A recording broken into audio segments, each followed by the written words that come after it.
bigger question is, how would this show be different if it were on, say, pay cable? But in some ways, how has it enhanced the show to be on where it is? And then the pilot always had one swear word in it, and it actually was broadcast with it dropped out because Pete mutters it under his breath. And I always thought that was kind of like a great restraint.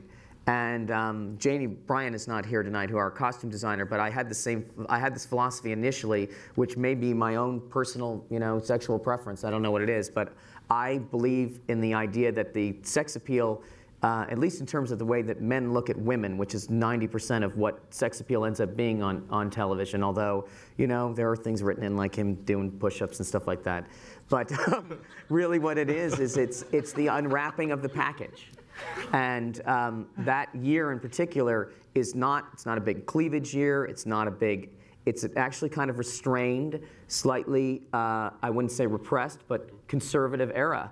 And I love the fact that you are always on the verge of seeing something on the show and never quite seeing it. And I think it doesn't arrest you or anything.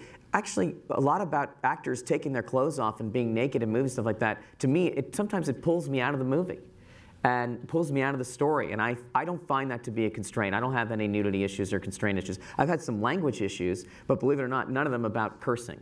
Just some things that I've said, some lines that have been in there that have been too incredibly dirty to say on television.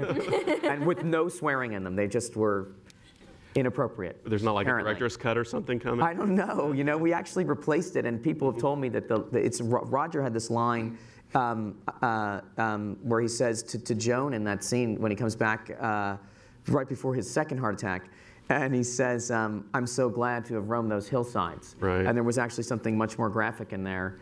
And I think that is a perfect example of working within the constraints of what it is, of television, of cable television.